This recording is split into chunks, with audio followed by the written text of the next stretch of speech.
क्या हो अगर किसी का नाम ही उसकी तकदीर बन जाए? एक ऐसा वादा जिसे निभाने के लिए कोई अपनी जान तक की परवाह ना करे।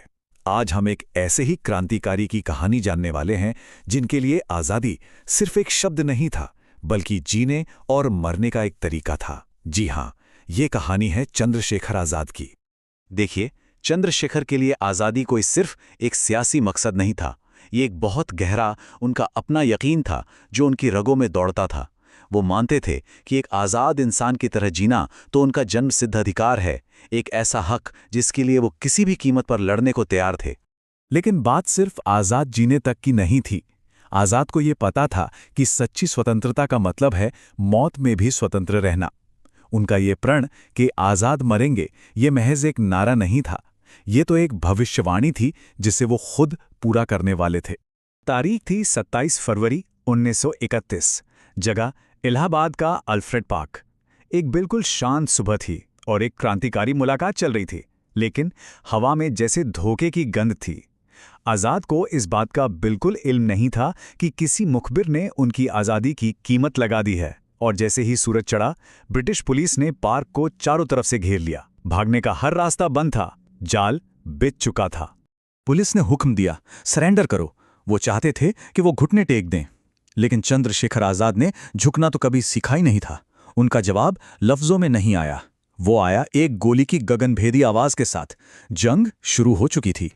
ये एक अकेले इंसान की पूरी फौज से जंग थी। सोचिए, एक तरफ थे चंद्रशेखर आज़ाद अपनी पिस्तौल और फौलादी इरादे के साथ, और दूसरी तरफ पूरी ब्रिटिश पुलिस फोर्स, बेहतर हथियारों से लैस और गिनती में कहीं ज्यादा। हालात बिल्कुल नामुमकिन थे, लेकिन आज़ाद के लिए सरेंडर करना तो कोई ऑप्शन था ही नहीं। आज़ाद सिर्फ एक दिलेर लड़ाके नहीं थे, वो एक बहुत माहिर रणनीतिकार भी थे। करीब करीब 1 घंटे तक उन्होंने अंग्रेजों को उलझाए रखा। वो पेड़ों की आड़ लेकर अपनी पोजीशन बदलते रहे, हर गोली का हिसाब रख रहे थे, और उन्होंने दुश्मन को आगे बढ़ने नहीं दिया। और इस पूरी अफरा तफरी के बीच भी उन्होंने ये पक्का किया कि उनका साथी वहां से सुरक्षित निकल जाए, ताकि आज़ादी की ये लौ जलती रहे। लेकिन लड़ाई ने अपना असर दिखाया। आज़ाद बुरी तरह जख्मी हो चुके थे और उनकी गोलियां भी लगभग खत्म हो चुकी थीं।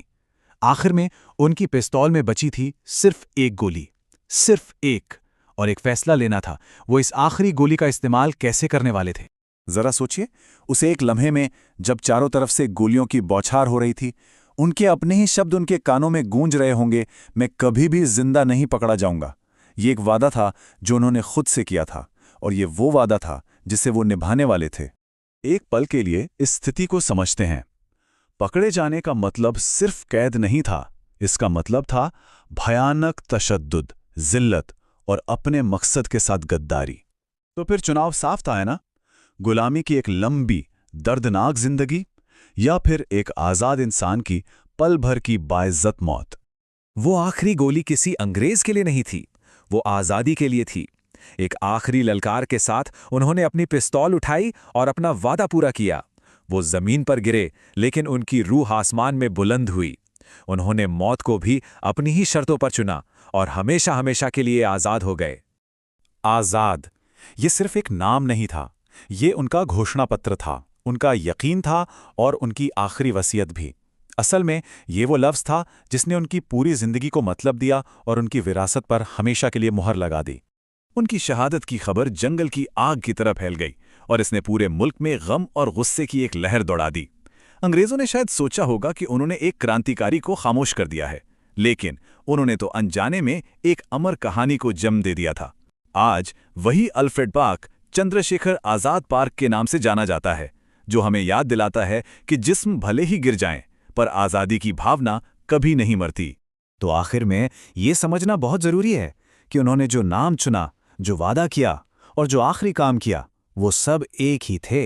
आज़ाद सिर्फ एक तखल्लुस या नाम नहीं था, ये तो उनकी नियति थी जिसे उन्होंने खुद अपने लहू से लिखा था।